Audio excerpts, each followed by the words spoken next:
수 있을까요? 예, 먼저 영상 보고 말씀 나누도록 하죠.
저희가 헝가리 간지 이제 14년째 됐습니다. 몇 년 전에 여기 한번 와서 말씀 나눈 적 있지요. 선교사에게 중요한 사역 중 하나가 필드에 나가지고 현장 사역하는 것도 굉장히 중요합니다만은 안식년을 맞이해 가지고 본국 사역이라고 요즘에는 그럽니다. 안식년 이렇게 하니까 그냥 쉬는 것 같은데 너무너무 바빠요. 이제 온절 한 달 조금 넘었습니다만은 이제 성탄 전에 제가 돌아갑니다. 12월 19일 날 돌아가는데 그동안 건강 검진 등등도 하고 제일 중요한 것이 함께 동역하는 후원 교회들 방문해서 선교 보고하는 겁니다. 14년째 하고 있는데 가서 교회를 7개회를 개척을 했고 4군데 예배당을 헌당을 했으며 보시다시피 일 많이 했죠. 일 많이 안 했어요?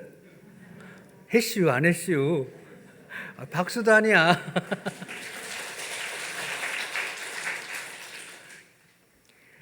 저희가 한 게 아니죠. 우리 모두에게 박수하는 겁니다. 하나님께 박수 드리는 거고 할렐루야. 저희가 하는 거 아니에요. 예수님께서는 선교 명령을 주셨습니다. 누구에게? 교회에게 준 겁니다. 선교는 선교사가 하는 거 아니에요. 교회가 하는 겁니다. 할렐루야. 여러분의 후원과 기도가 없이는 절대로 불가능한 일입니다.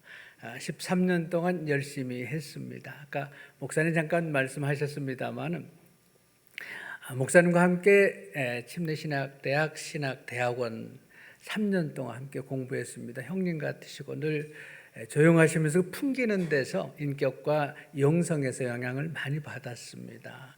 저희가 헝가리로 갈 때부터 후원해 주시고 지금까지 강북교회가 기도해 주셔서 이만큼 할 수 있었습니다.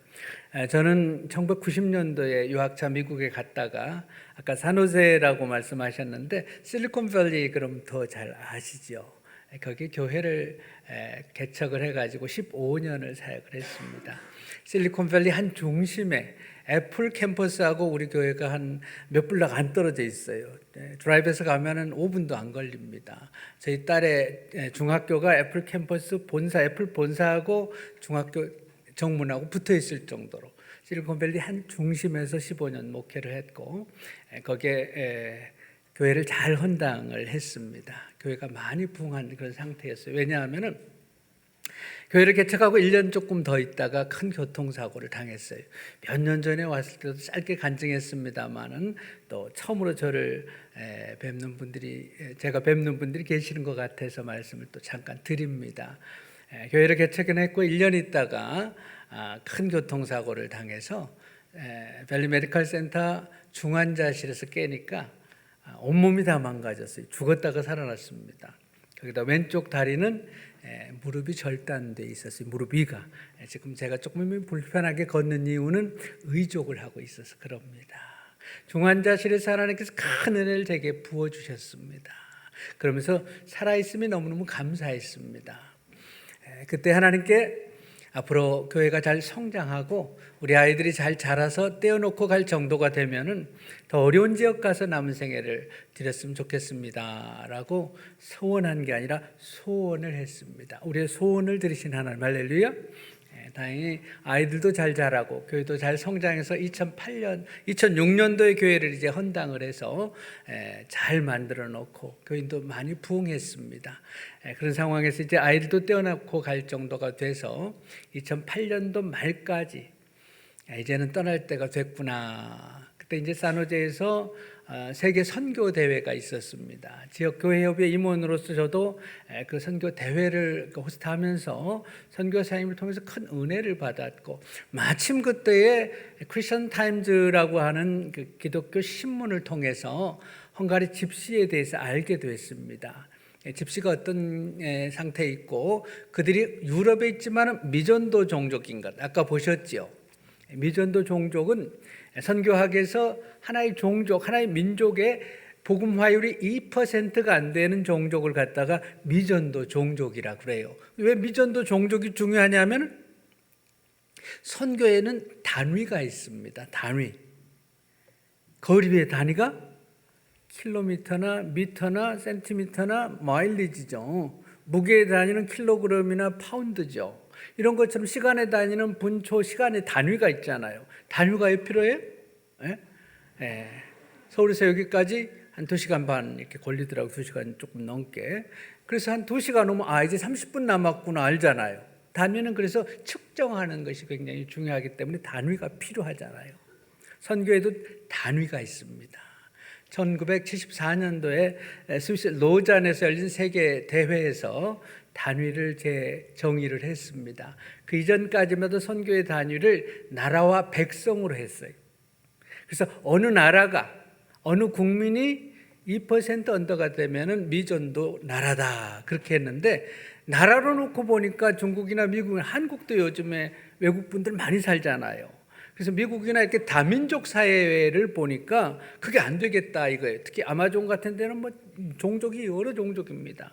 성경을 찾아보니까 백성과 나라보다도 더 세분화된 단위가 이제는 방언과 종족, 족속과 방언이. 그래서 여러분들 그 비전이라고 하는 찬양, 우리 보좌 앞에 모였네 찬양 부르면은 각 나라와 족속, 백성, 방언에서 이렇게 찬양하잖아요. 이 계시록에 전부 다 나와 있는 거예요. 그래서 옛날에는 각 나라와 백성이었는데 이제는 족속과 방언으로 세분화시켰어요. 1974년부터. 그래야만이 더 세밀하게 에큐레시하게 선교의 다 이루어졌나 덜 이루어졌나 알 수 있으니까요. 근데 선교가 많이 이루어지고 덜 이루어지고 왜 중요하죠? 예수님께서 모든 족속에게 복음이 증거되리니 그제야 끝이 오리라 그랬어요. 그러니까 끝이 얼마나 남았는가를 알려면은 주님 재림하시기를 원하십니까? 이 땅에 하나님의 왕국이 이루어지기를 원하십니까? 그래서 선교하는 거예요. 그래서 선교하라고 한 거예요. 근데 얼마큼 지금 하나님의 왕국이 이루어졌는가, 선교가 이루어졌는가라고 아는 거는 단위를 봐야 돼요. 그래서 각 종족 가운데 미전도 종족이 얼마인가 봐야 되는데, 유럽에 있으면서 집시족은 미전도 종족입니다. 아까 보셨죠?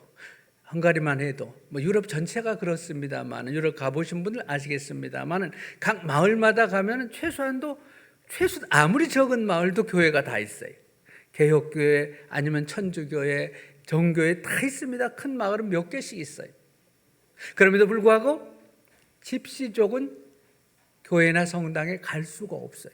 아까 영상에 보셨듯이 저도 집시하면은 막 떠돌아다니는 사회 문화적인 집단으로 알았어요. 그렇지 않더라고요. 집시는 500년 전에 인도에서 유랑에서 들어온 인도 사람이에요. 가서 보면 까무잡잡해서 인도 사람들이에요. 그런데 유럽에 왔을 때, 백인들만 사는 유럽에 왔을 때 까무잡잡한 사람들이 들어오니까 이집트에서 온 사람들인 줄 알고 이집션이라고 하는, 영어에서 집시라고 하는 이름을 유럽 사람들이 붙여준 거예요. 자기들은 로마 족속이라고 그래요. 예. 근데 중요한 건 그들이 미전도 종족, 즉 복음화율이 2%가 안 된다는 겁니다. 즉 그들을 위한 교회와 목회자와 신학교가 없다는 뜻이에요. 유럽에 있음에도. 그래서 선교가 필요하다 그런 뜻이에요. 선교학에서는 그 종족이 2% 이상이 되면, 즉 그 종족을 위해서 교회가 세워지고 신학교가 세워지고 목회자가 세워져서 그 종족 스스로가 자기 민족을 복음화시킬 수 있는 역량을 갖추었을 때 이제는 선교가 끝났다 해서 선교사들이 이제 출구 전략을 갖고 나오게 되는 거예요. 근데 집시족이 미전도 종족인 것을 알았고 하나의 종족인 것을 신문 칼럼을 통해서 알게 됐어요. 저희 부부가 세계 선교 대회를 참여하면서 큰 은혜를 받고 집시에 대해서 알게 돼서 기도하는 가운데에 하나님께서 이제는 떠날 때가 됐다 마음을 주셨고 집시를 연결시켜 주셔서 헝가리에 가게 됐습니다. 싱가포르 가가지고 선교사 훈련을 받고 2009년 8월 달에 헝가리 부임해서 지금까지 14년째 하고 있습니다.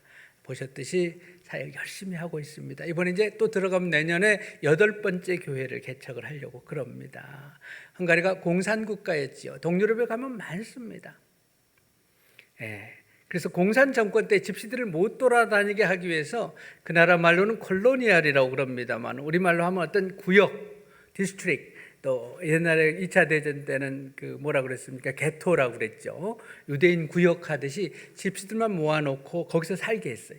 도시의 변두리라든지 나라의 변방이라든지 시골에서는 한쪽 구퉁이에요. 그래서 공산 정권 때 마치 군대 막사처럼 똑같은 집을 정부에서 지어가지고 거기에 살게 하고 있어요. 그래서 헝가리 가면은 마을마다 도시마다 다 집시구역이 있습니다. 저희가 그곳에 드나들면서 이제 7개 교회를 개척을 했습니다. 그리고 우크라이나 전쟁이 올 2월 달에 터졌지요. 하나님께서 저희 마음 가운데에 어떤 마음을 주셨냐 하면은, 저희는 미국 여권을 갖고 있습니다. 미국 국적을 갖고 있죠. 한국 여권을 가지신 분들은 한국 정부에서 전부 다 전쟁 터지자마자 나오라고 그랬어요. 우크라이나 밖으로. 근데 저희는 들어갈 수가 있어요. 미국 여권을 갖고 있기 때문에.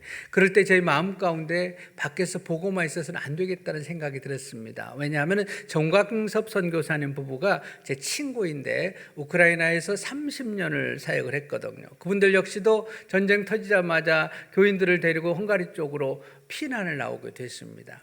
저희 집에서 우크라이나 국경까지는 2시간밖에 안 떨어져 있어요. 드라이브 해가지고. 그분들이 헝가리 국경까지 왔다가 하나님께서 말씀하시는 거예요. 한국 선교사들 다 나가는데 너까지 나가야 되느냐, 너는 안 나가도 되지 않느냐 해서 헝가리 국경 근처에 우즈고라드라고 하는 곳에 난민 캠프를 시작하게 됐어요. 그 사실을 듣고 나서 저도 안 가볼 수가 없었습니다. 들어갈 수 있기 때문에. 오고 가는데 몇 시간씩 이제 국경에서 오래 걸렸어요. 들어가고 나오는데. 처음에는 그랬는데, 그래서 그 우크라이나 전쟁 이후에 제가 뭐 몇 번 다녀와서 기억도 안 나요. 하도 많이 갔다 와가지고. 나중에는 저희가 키이우라고 그러죠. 우크라이나 수도, 거기까지 가서 전쟁터를 보고 왔습니다. 가서 우크라이나 고아들 집시촌 여러분들이 후원해 주는 물질과 또 많은 구호품들 싣고 가서 많은 일들 하고 왔습니다. 이런 모든 것들이 여러분의 후원과 기도 덕분입니다. 그리고 열심히 하고 있습니다. 달이 없어도 더 열심히 하고 있습니다. 아까 주보에 보니까 후원 선교사로 제 이름을 올렸습니다. 너무 감사드리고요. 자랑스럽게 생각해 주시기 바랍니다. 아멘. 자랑하셔도 돼요. 열심히 하고 있어요. 부끄럽지 않게 하고 있어요. 우크라이나를 위해서 기도해 주시고요. 우크라이나에 대해서 한 가지만 제가 말씀을 드릴게요. 전쟁터를 다녀왔습니다. 폭격 맞은 마을 다 둘러보고, 갑자기 공부하다 학교에 있다가 폭격 맞고 팔 달리는 아이들을 보고, 엊그저께 전투에 끌려나갔다가 세상을 따라 미망인을 만나서 대접을 하고, 그러고 왔어요. 텔레비전에서 보는 거하고 너무 다릅니다. 전쟁은 끔찍합니다. 무섭습니다. 비참합니다. 그런데 몇 년 만에 한국 와서 느낀 겁니다. 한국 떠난 지는 30년 돼서 30년 넘게 외국 생활을 했고, 한국에 다녀간 지는 몇 년 전에 와서 잠깐 보고 갑니다. 밖에서 보고 또 안에 와서 느낀 것 한 가지만 얘기할게요. 정치적인 얘기가 아닙니다. 전쟁은 안 됩니다. 전쟁은 절대로 안 됩니다. 전쟁처럼 무서운 것이 없습니다. 가서 보니까 전쟁은 아닌 겁니다. 제가 볼 때에 백성들만 죽어나갑니다. 어떻게 해서든지 평화를 유지하고 평화적으로 해결하는 것이 기독교 정신입니다. 평화의 왕이신 그분의 명령입니다. 할렐루야. 언제부터 우리가 와서 보니까 제 느낌이 그래요. 이건 제 느낌입니다. 안 되면 저것들 확 어떻게 해버리지 뭐, 이런 걸 느꼈어요. 이번에 한국 와서. 혹시 그런 거 여러분 없으세요? 전쟁이 일어나도 우리가 저는 그렇게 생각해요. 아무리 싸움을 잘하는 사람도 싸우다 보면 한 대 맞을 수도 있어요. 안 그래요? 전쟁은 아닙니다. 언제부터 우리 속에 평화를 위한 간절한 기도가 없어진 것 같아요. 꼭 남북 관계만 얘기하는 게 아닙니다. 성도들 사이에, 가족들 사이에 할 수 있거든. 평화하는 것이 주님의 뜻인 줄 믿습니다. 할렐루야. 가보니까 그래요. 선교 보고에 대한 말씀 이 정도 드리고요. 저는 이제 목사로 평생 살았기 때문에 말씀 나누는 것을 귀히 여기고 좋아합니다. 오늘 설교 제목이 해 아래 있는 모든 것이라고 했죠. 솔로몬이 쓴 책이죠. 솔로몬은 3권의 성경을 썼습니다. 아주 푸릇푸릇한 젊은 시절에 연서 같은, 연애 편지 같은 책을 쓴 것이 아가서지요. 그리고 작년에 쓴 책이 잠언입니다. 그리고 평생을 살아본 다음에 쓴 책이 오늘 전도서예요. 아까 13절에 보면은 내가 인생이 해 아래 있는 모든 것이 어떠한가야 연구하고 공부하고 찾아보고 공부한 결과, 체험해 본 결과 이렇더라 해서 쓴 책이 전도서예요. 전도서의 주제가 뭐예요? 오늘 설교 제목 해 아래 있는 모든 것, 모든 일이라는 것이 주제입니다. 29번에 걸쳐서 솔로몬은 해 아래 있는 모든 것, 모든 일이라고 하는 표현을 하고 있습니다. 즉 전도서 전체는 해 아래에 있는 모든 것에 대한 논문이에요. 한마디로 얘기하면 인생론입니다. 그냥 인생론을 써요? 논문을 쓰면은 실험실에서 연구하고 데이터를 뽑고 설문을 조사하고 많은 참고 서적들을 공부해서, 그래서 아까 연구하고 살폈다, exploring 했다 그러고 study 했다 그렇게 나오죠, 영어로. 그래서 꼭 박사 논문 쓰듯이 쓴 거예요. 그래서 이 장에 보면 내가 인생살이가 어떠한가 다 해봤다. 이렇게도 살아보고 저렇게 살아봤더니 이렇더라. 인생 말년에 쓴 인생론입니다. 해 아래에 있는 모든 것이.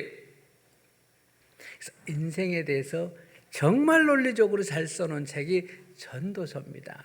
오늘 본문은 서론입니다. 서론에서 솔로몬은 인생의 특징 3가지를 이야기합니다. 그래서 첫 번째로 인생의 특징은, 자, 2절 같이 보시죠. 2절 보십니다. 전도자가 이르되 헛되고 헛되며 헛되고 헛되니 모든 것이 뭐하도다? 헛되도다. 몇 번을 헛되다 그랬어요? 5번을. 이게 전도서 전체에 수도 없이 나와요. 그래서 첫 번째로 해 아래에 있는 모든 것, 인생뿐만이 아니라 무생물까지, 동물들까지 해 아래에 있는 모든 것들은 다 첫 번째로 뭐하다? 헛되다. 헛되다. 공주 강북제일교회는 제가 수준이 굉장히 높은 걸 알아요. 오늘 기도하시는 걸 들어도 그렇고요, 찬양하는 분도 너무 좋았습니다. 찬송 인도하는 거 들으니까 저도 평생 목회했잖아요. 척 보면 알죠.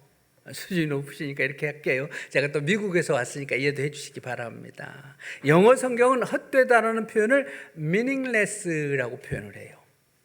무의미하다, 무가치하다. 예, 무의미하다. 그런데 원어적으로 얘기하면 헛되다는 말을 헤벨이라 그럽니다. 헤벨은 숨, 바람 같다, 안개 같다 그런 뜻이고, 가인이 죽였던 가인의 동생의 이름이 뭐죠? 아벨이죠. 아벨이란 말이 헤벨에서 왔어요. 아벨의 인생은 마치 너무너무 허무하게 갔잖아요. 구름처럼 아침에 떴다가 금방 사라진 안개같이 살다가 떠났습니다. 그래서 아벨이란 이름이 바로 여기서 왔어요. 인생은 헛되다. 영어 성경은 meaningless하다, 무의미하다 이렇게 해놓고 있어요. 두 번째로 인생의 이 세상의 모든 것의 특징 3절에 나옵니다. 3절은 같이 읽죠. 시작. 해 아래에서 수고하는 모든 수고가 사람에게 무엇이 유익한가? 유익하다는 거예요? 무익하다는 거예요? 예, 영어로는 useless라고 그래요. 예, 그래서 아무 소용이 없다. 인생 살다 오래 사신 분들이 이런 말 많이 쓰죠. 아이고 다 어때? 살아봐. 얼마나 허무한데 아무것도 아니야. 이런 말 많이 쓰죠. 안 믿는 사람도. 그리고 또 많이 쓰는 말이 다 쓸데없는 짓이야. 아무짝도 쓸모없어. 이 말 많이 쓰죠. 아이고 나 그 고생하고 해봤는데 출세, 돈, 명예, 아이고 다 부질없어. 이런 말 많이 하잖아요. 솔로몬 지금 그러는 거예요. 그래서 전도서는 성경 가운데서 안 믿는 사람들이 가장 많이 인용하는, 인생을 얘기하고 할 때에 가장 많이 인용하는 책이 전도서예요. 왜? 전도서에는 일반 진리가 많이 들어 있습니다. 성경은 기독교만의 특별 진리, 특수 진리가 있지만은, 즉 하나님 한 분이다, 뭐 동정녀 탄생, 성령 강림 이런 것들은 다 성육신 이런 건 기독교 특수 진리, 특별 진리죠. 기독교만의 진리. 반대로 일반 진리가 성경에 굉장히 많이 있어요. 10계명만 해도 1계명부터 4계명까지는 기독교 특수 진리죠. 그러나 5계명부터는 전부 다 일반 진리예요. 간음하지 말라, 부모님 공경하라, 도적질 마라, 전부 누구에게나 적용되는 일반 진리. 성경에 보면 일반 진리가 더 많이 있습니다. 특별히 전도서에는 일반 진리가 훨씬 많이 기록되어 있어요. 인생에 대해서. 그래서 많은 사람들이 교회를 안 다니고 하나님을 안 믿어도 역사, 문학, 철학, 사회 이런 걸 얘기할 때면은 전도서를 많이 인용합니다. 왜요? 인생에 대해서 이만큼 잘 얘기하는 책이 없습니다. 그래서 첫 번째로는 meaningless하다, 무의미하다, 헛되다. 두 번째는 useless하다, 쓸데없다 해봐야 결국은 아무것도 아니다, 아무짝에 쓸데없다. 그렇게. 세 번째 특징이 13절 한번 볼까요? 13절. 마음을 다하고 지혜를 써서 연구하고 살폈는데 인생은 뭐예요?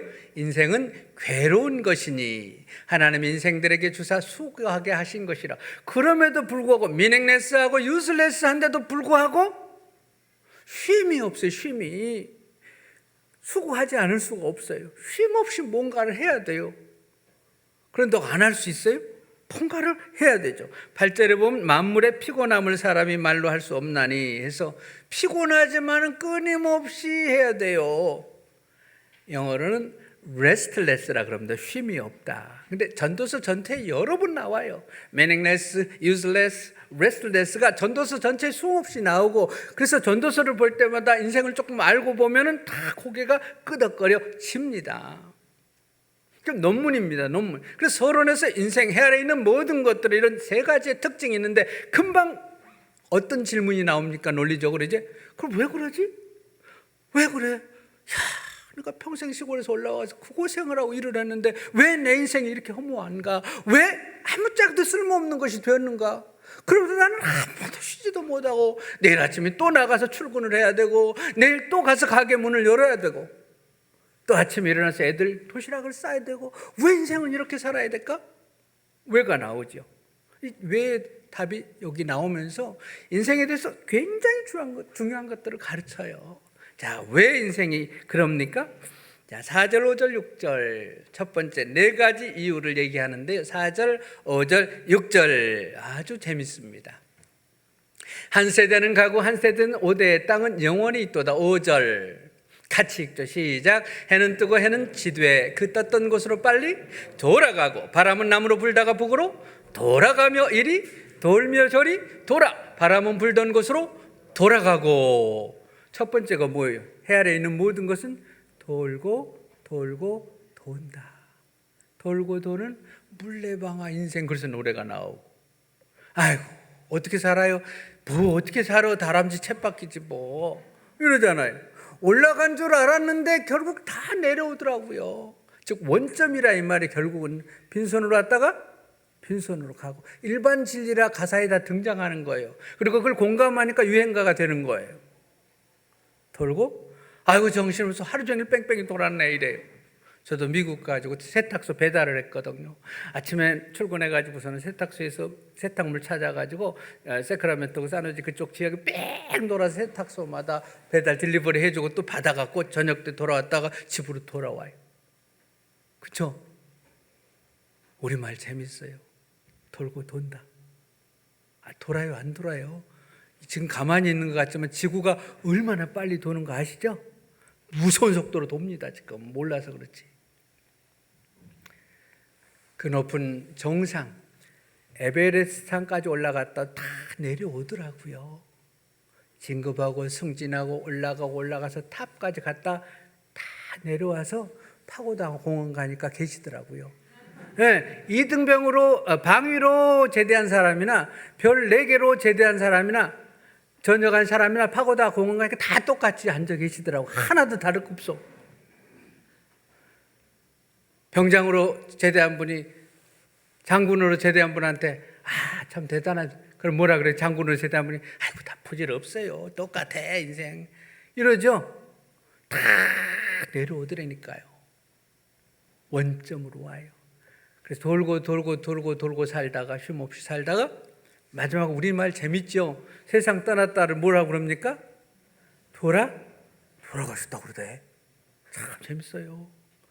인생은 세상에 있는 모든 것들은 돌고 돌기 때문에 결국은 원점이기 때문에 meaningless, useless, restless하다. 두 번째 이유가 7절, 8절에 나옵니다. 7절, 8절. 지금 서론을 솔로몬은 얘기합니다. 모든 강물은 바다로 흐르되 바다를 뭐하지 못하고 채우지 못하며 강물은 어느 곳으로 흐르든지 그리로 연하여 흐르느니라. 8절 같이 읽죠. 시작. 모든 만물이 피곤하다는 것을 사람이 말로 다 말할 수 없나. 눈은 보아도 적함이 없고 귀는 들어도 차지 않는도다. meaningless, useless, restless. 두 번째 이유는 뭐예요? 만족함이 없이 이 땅에 가지고는 차지 않아요. 세상이 요즘에 얼마나 텔레비전이 좋습니까? 얼마나 전화기 좋아요. 아이고 한국 와보니까 좋은 차 많이 타대. 근데 그런 차를 타고 그렇게 좋은 음악을 듣고 저는 한국 오면 먹는 것이 제일 좋아요. 아이고 세상에 왜 이렇게 맛있어요? 집시촌에 있으면 제일 힘든 게 먹고 싶은 거. 저희는 부다페스트도 아니고 부다페스트에 2시간 떨어져 있는 시골에 살아요. 집시들이 거기 많이 사니까. 한국 사람 하나도 없어요. 제일 힘든 게 그리움과 외로움과 먹고 싶은 거예요. 한국에 오니까 아이고 먹을 거 그렇게 잘 먹고 살면서 또 먹은 더 어디 맛있다면 이번에 거기 한번 우리 가볼까? 이러시더구만. 세상에나 안 차요. 안 차요. 차요? 이렇게 좋은 옷들을 입고. 옛날에 전화기가 그렇게 어디 있습니까? 모든 식구가 전화기를 갖고 있고. 그래도 차요? 여기가 찹니까? 차지 않습니다. 강물이 바다로 가도 채우지 못하듯이. 왜? 우리에겐 영혼이라고 하는 공간이 있습니다. 톨스토이는 인간의 이 땅에 있는 것으로 만족할 수 없다. 왜냐하면 영혼이 있기 때문이다. 영혼을 채울 수 있는 것은 하늘 것으로만 채워진다. 할렐루야. 오늘 설교 제목이 솔로몬이 29번에 걸쳐서 해 아래 모든 것에 대해서 얘기한 것은 저 해 위에 것 얘기하려고 그러는 거. 할렐루야. 해 아래 것 얘기하려고 하는 거 아니에요. 해 위의 것을 볼 때에 미닝풀한 삶, 유스풀한 삶, 피스풀한 삶을 살 수 있다는 거 얘기하려고 그래요. 교회 다닌다고 하는 것, 이런 말씀을 듣는다고 하는 것, 특히 젊었을 때 듣는 것.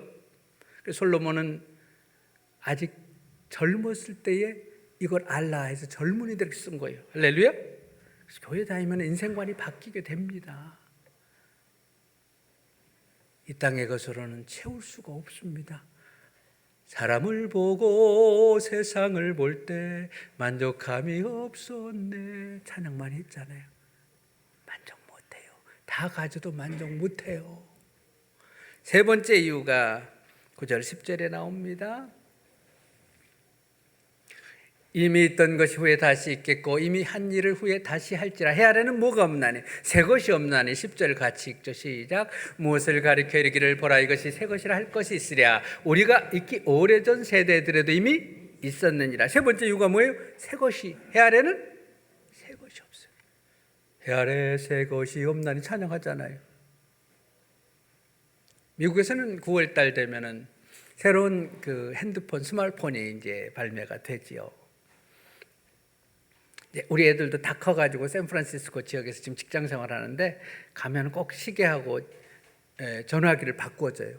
애플 옆에 살았으니까 처음부터 애플을 써가지고 그래서 시계도 바꿔주고 전화기도 그걸 바꿔주더라고요. 돈 보니까 좋대.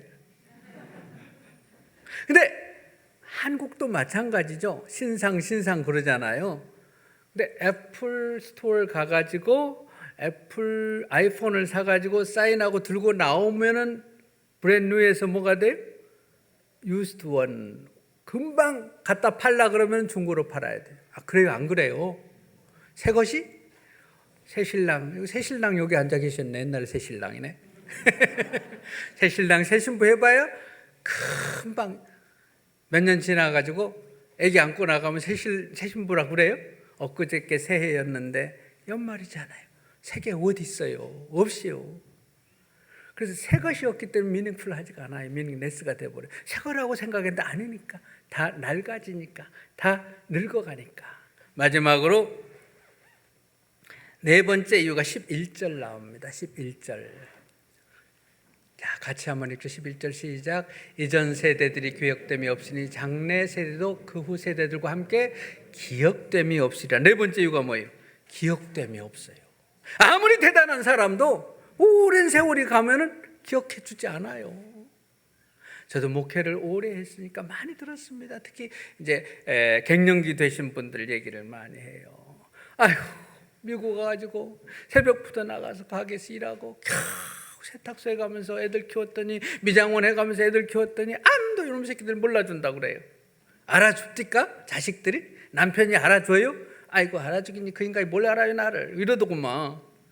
알아줘요? 요즘 젊은 사람들 힘들게 사는 거 부모가 알아줘요? 뭐가 힘들다고 그래? 6.25도 나는 겪었다 이러시잖아. 할 말이 없어. 사람은 누군가 알아줄 때에 고래도 춤을 춥니다. 그래서 인정받기를 원해요. 그래서 사람은 호랑이는 죽어서 가족을 남기지만 사람은 이름을 남기고 싶어 해요. 물어볼게요. 혹시 여기 계신 분들 중에 증조 할머니 성함 아시는 분 계셔요? 증조 할머니? 고조 할머니까지 묻지도 않아. 증조 할머니. 그러면 조모님, 할머니 성함 아신 분 계셔요? 별로 없을걸? 참 대단하신 분들 계시네.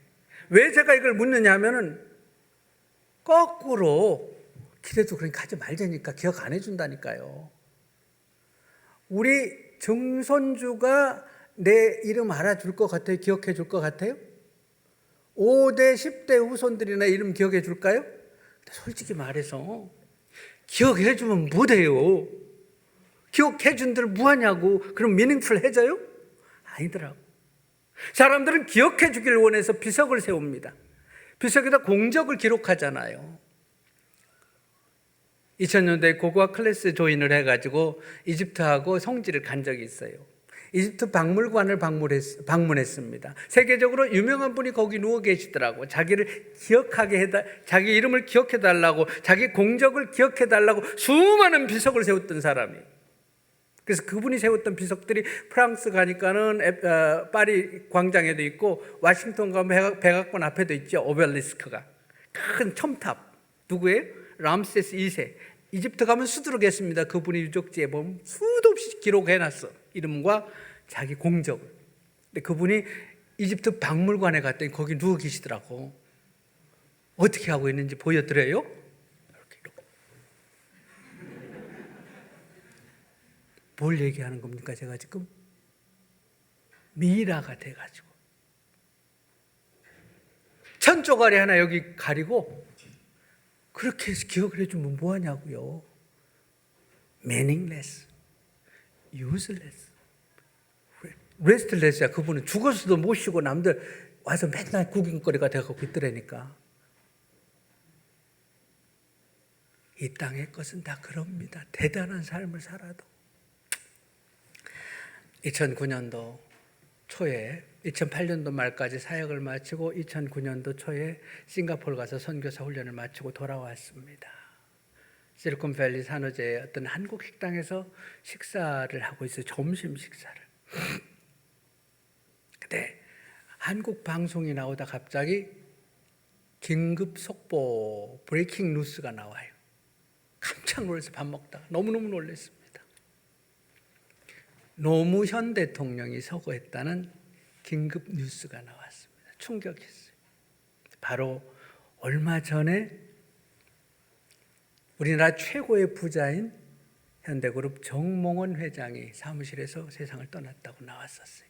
그리고 그보다 조금 전 그 전해 가을에 제가 다녔던 교회 성도였던 최진실 탤런트가 자기 어머니가 안방에서 주무시는데 집에서 세상을 떠났다고 나왔어요. 권력으로 최정상 가셨던 분이 재력, 돈으로 최고에 사는 분이었어요. 명예, 인기로 최고였어요. 여기 젊은 분들 많이 계십니다만은 가치관을 정립하고 앞으로 살 것을 생각하는데 이거 오늘 설교가 굉장히 중요합니다.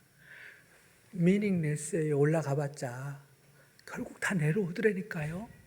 기억 안 해줘요. 해주면 뭐해요? 저는 그 세 분을 보면서 그 외에도 얼마나 많은 사건이 있었어요. 볼 때마다 내가 복음을 알아서 정말 가치 있는 삶을 살고 있다는 것에 대해서 너무너무 감사해요. 할렐루야. 믿지도 않은 내 중고등학교, 초등학교 시골 친구들을 만났는데 전부 다 저보다 다 잘 살아요. 시골에서 바다에 어장하고 농사 짓는데도 저보다도 잘 살아요. 좋은 차 타고 좋은 집에 살고. 지금 한국에 그만큼 잘 살대요. 저는 집시촌에서 사실 사는 거 정말 비교하면 정말 비교할 수 없을 정도로 살아요. 다 저에게 밥을 사겠대. 미안해가지고 나와 밥을 한 번 산다고 그랬더니 야 원주야 너는 밥 안 사도 돼 이러더라고요. 왜? 그랬더니 너는 국위선양하잖아 이러더라고요. 국위선 너는 가치 있는 의미 있는 미닝풀한 삶을 살고 있잖아 이래요. 옛날에는 안 그랬잖아요. 뭐 하는 짓이야 이랬을 텐데 뭔 짓거리야 이랬을 텐데 지금은 저를 가치 있게 해줘요. 한국의 가치관이 바뀌고 있습니다. 할렐루야? 할렐루야? 그리고 대학 동기는 저한테 나는 네가 제일 부럽다 그래요. 90명 직원을 거느리고 있는 회사 사준데도 불구하고 저한테 밥을 사주면서 나는 네가 제일 부럽다 그래. 집시촌에 가 있는 저한테. 살아보니까 그렇다는 거예요. 허전하대요. 그렇게 부자로 사는데도. 이 자리에 와 있는 것을 귀하게 여깁시다. 아멘. 우리는 저걸 보고 살거든요. 그래서 인생이 해 아래에 있는 모든 것들은 미닝레스하고 유슬레스하고 쉼이 없고 이걸 안다면, 그리고 그 이유가 돌고 그 다음에 세울 수가 없고 새 것이 없고 기억됨이 없기 때문에 암만 안 그러려고 그래도 이 땅에 사는 이상은 미닝레스, 유슬레스, 레스트레스 하는 거 이건 인정할 수밖에 없어요. 안 믿는 사람이나 믿는 사람이나 조금만 인생을 살아보고 조금만 연구해보면 금방 다 알아요. 그러면 이제 어떻게 살려고 그래요? 이걸 알고 나면은 당연히 가는 데가 어디로 가냐? 허무주의로 가게 돼 있어요. 허무주의. 세 가지로 가요. 허무주의, 염세주의, 쾌락주의로 가요. 너무 허무하니까 산속으로 들어가든지 세상 등지고 살든지, 아니면 염세주의 해가지고 세상을 너무 싫어하다든지, 그 다음에 아니면은 아이고 어차피 뭐 이 고생을 하고 사니 즐겁게 살자. 그래서 쾌락주의로 빠져들어요. 특별히 1차, 2차 세계대전 끝나고 난 다음에 특히 그 히피가 많이 마약하고 히피주들이 있었던 이유가 인간이 최고로 똑똑하다고 생각했던 헤겔과 칸트 같은 나라를 배추는 독일 사람들이 2차 대전을 일으켜갖고 수많은 사람들을 죽인 걸 보고 인간 지성, 인간의 시스템 이건 아니다라는 걸 깨닫고 젊은 사람들이 허무주의로 빠지고 염세주의로 빠지고 쾌락주의로 빠진 것이 60년대 히피 운동이에요. 지금도 그렇게 되게 돼 있어요. 여기까지만 알면, 해 아래에 있는 모든 것들이 인생이 이렇다는 것까지만 알면은 전부 글로 가게 돼 있어요. 그래서 물질에 투자하고 잘 먹고 잘 살아야 되고 뭐 여기만 생각을 해요. 근데 미닝풀해요? 여전히 허전해요. 왜 솔로몬이 이걸 썼을까요? 그 다음 얘기하려고 그래요. 이제 본론 전체가 전도서 전체인데 짧게 얘기하고 마칠게요. 골로새서 3장 1절에 보면 바울이 이제 하나님 앞에서 구원받았으면 너희는 무엇을 추구하고 살라? 위의 것을 찾으라 그랬어요. 할렐루야. 그래서 복음은 우리가 죄인인 걸 알게 하고 땅의 것이 허무한 것인 걸 알게 해서 죽을 수밖에 없는 죄인이 생명을 얻도록 안내를 하고, 허무한 이 땅에서 더 가치 있는 meaningful하고 useful하고 restful한, peaceful한 그 길을 안내하는 게 복음입니다. 아멘. 그걸 아니까 오늘 세상 사람들이 보기에는 도대체 매 주일마다 썬데이마다 저 사람들은 왜 저기가 저러고 있는가 하는데도 우리가 여기 와 있는 거예요. 왜? 이것이 위를 추구하는 것이 가치 있고 영원하고 유스풀하고 할렐루야. 이걸 알기 때문에 복받은 줄 압시다. 할렐루야. 이걸 알고 사는 게 얼마나 가치 있는지 몰라요. 그래서 위의 것을 추구하라 그럽니다. 위의 것을 추구한다는 게 뭐예요? 위를 위해서 산다는 것이. 즉 다른 말로 하면은 헛되지 않는 삶이 무엇이며, 아무짝에도 쓸모없는 것이나 영원히 가치 있는 것은 무엇이며, 쉬지 않는 것이 아니라 영원한 안식이 있는 것이 무엇인가? 이제 이것이 본론에 나와요. 그래서 구약도 그러고 유대인 정신, 구약 정신이나 유대인 정신 항상 세 가지 방향성을 얘기를 합니다. 어떤 사람이 와서 예수님께 어떻게 하는 것이 바른 삶입니까? 하니까 하나님을 사랑하고 내 이웃을 네 몸과 같이 사랑하라. 세 가지 방향이죠. 하나님, 나, 이웃. 그러니까 우리는 이웃 사랑만 자꾸 얘기하는데 이웃 사랑은 내 사랑에서 시작합니다. 할렐루야. 그래서 나와 이웃과 하나님 요 세 가지 방향이 항상 성경의 정신이요, 유대교 기독교의 정신이에요. 그래서 인생을 살아갈 때 이 세 가지 방향으로 살고 이 세 가지가 균형 잡혀 있는 모습을 볼 때에 야, 저 사람 참 멋있다 인생 사는 게 이렇게 되는 거예요. 그래서 이 세 가지를 솔로몬은 얘기하고 결론을 얘기합니다. 그래서 세 가지 한번 보도록 하죠. 5장을 같이 보십니다. 5장 18절 간단히 하고 마치죠. 첫 번째는 자신을 위해서는 이렇게 살라 그럽니다. 사람이 하나님께서 그에게 주신 바 그 평생 먹고 마시며 해 아래서 하는 모든 수고 중에서 낙을 보는 것이 있나니 낙을 보는 것이 선하고 아름다움을 내가 보았나니 그것이 그의 몫이로다. 그 다음 19절 같이 읽습니다. 시작. 또한 어떤 사람에게든지 하나님이 재물과 부요를 그에게 주사 능히 뭐하게 하시고 누리게 하시며 제 몫을 받아 수고함으로 즐거워하게 하신 것은 하나님의 뭐라? 선물이라. 여기 보셔요. 나를 위해서는 어떻게 살라는 거예요?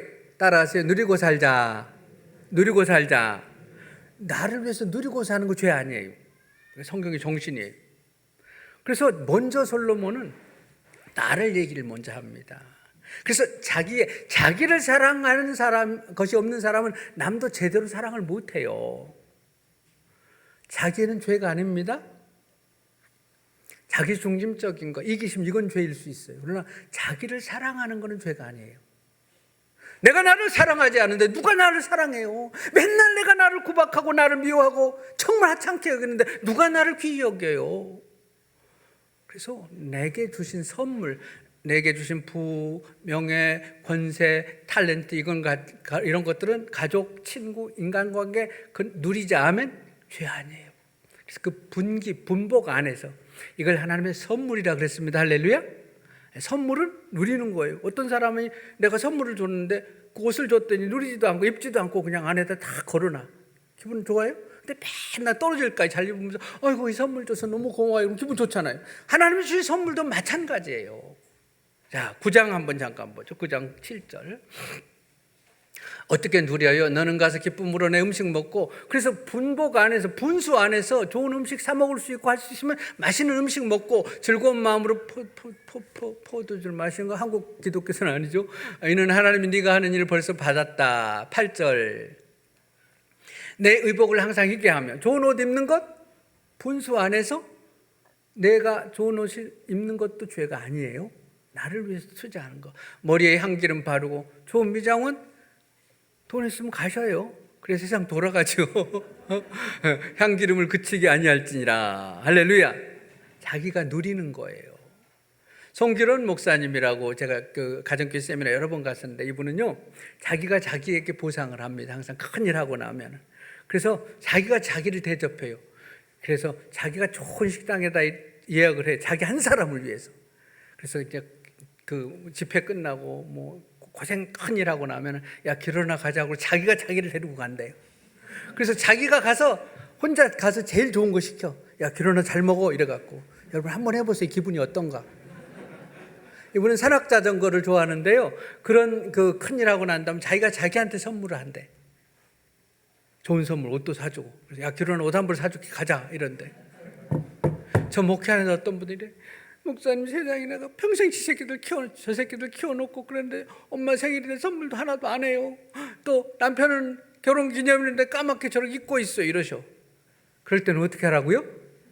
뭘 기대를 해. 야 완주야 나가. 내가 너 밥 사줄게. 뭐 미역국이 뭐가 중요하냐. 그러고 데리고 나가라니까. 할렐루야. 아이 도와시네. 되게 좋아하시네. 성서적이에요. 분수 안에서. 아멘. 아멘. 그래서 나에게 주신 것은 누리고 살자. 두 번째로 이웃에 대해서 11장에 이렇게 얘기합니다. 이웃에게 대해서는 11장 1절 제가 읽습니다. 1절 같이 읽죠. 시작. 너는 내 떡을 물 위에 던져라. 여느 후에 도로 찾으리라. 7벽에나 8벽에 나누어 줄지어다. 무슨 재앙이 땅에 임할는지 네가 알지 못함이라. 여기 보세요. 나는 누리고 살고 남에게는 베풀고 살라 그랬잖아요. 나누어 줄지어다 그랬잖아요. 남에게는 베풀고 사는 겁니다. 아멘. 그래서 내가 누린 것만큼 나에게도 베푸는 거예요. 근데 재밌죠. 1절에서 너는 너 떡을 물에다 던지라 그래서 떡을 물에다 던지라. 이거 무슨 소리예요? 영어 성경은 cast your bread 그래서 빵을 던지라고 나와요. 근데 제가 성지에 가서 공부를 고고학 클래스로 갔는데 그때 교수님께서 저희한테 설명을 하더라고요. 이걸 바로 고대 중동에는 바로 이런 농사법이 있었답니다. 우리나라는 그런 개울이 거의 없습니다만은 사막 지역에 가면 지리학에서 와디라고 하는 강, 우리말로는 건천이라고 하는 강이 있어요. 그래서 비가 올 때 우기철에는 물이 확 내려오고 비가 안 오는 건기철이 되면 물이 마르는 그런 강. 근데 이스라엘 농사법 중에 고대에 이제 우기철에 위에서 막 시커먼 물이 내려오면 거기다가 종자를 뿌렸대요. 그리고 물이 싹 빠지고 나면은 그 종자에 싹이 나가지고 밀 거둘 수가 있는 거. 이걸 얘기하는 거예요. 그러니까 빵을 던지라는 말이 아니라 원래 원어적인 의미는 종자를 내 씨앗을 던지라는 거예요. 종자를. 구제나 선교는 남은 거 갖고 하는 거 아닙니다. 내가 누리는 것만큼 나를 위해서 종자를 갖다 뿌리는 거야. 아멘. 몇 날 후에 도로 찾으리라. 7에게나 8에게 나눠줄지라. 무슨 재앙이 너한테 임할지 모르지 않느냐 이 소리예요.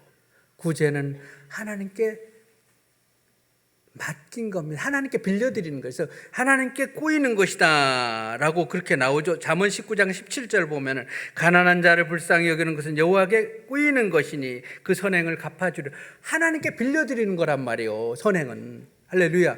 하나님이 언젠가 갚아준단 말이에요.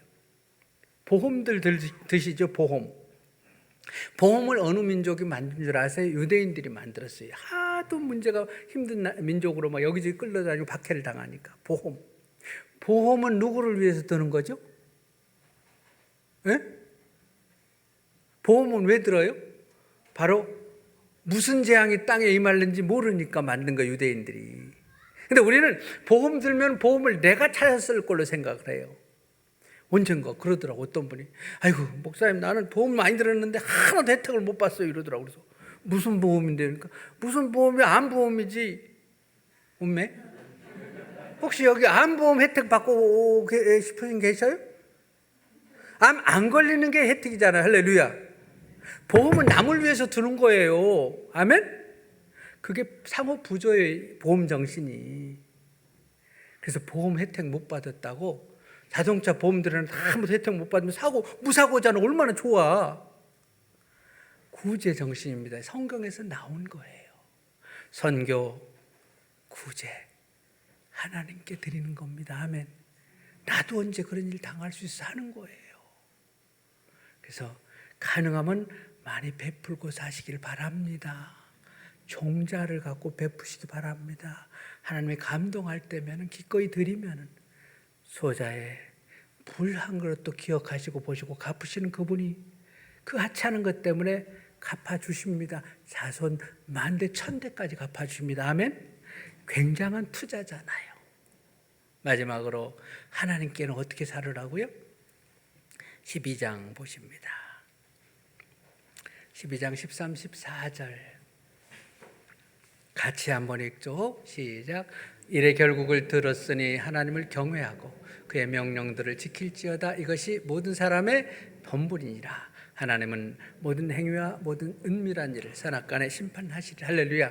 하나님 예배드리고 하나님 주의 일에 헌신하고 주님 말씀대로 사는 것, 이것이 meaningful하고 useful하고 restful한, 정말 가치 있는 위의 것을 추구하는 삶이다 그 말입니다. 아멘. 왜 그래요? 고린도 전서 15장 58절에 그러므로 내 사랑하는 형제들아 견실하며 흔들리지 말고 항상 누구의 주의 일에 더욱 힘쓰는 자들이 되라. 이는 너희 수고가 주 안에서는 헛되지 않는다.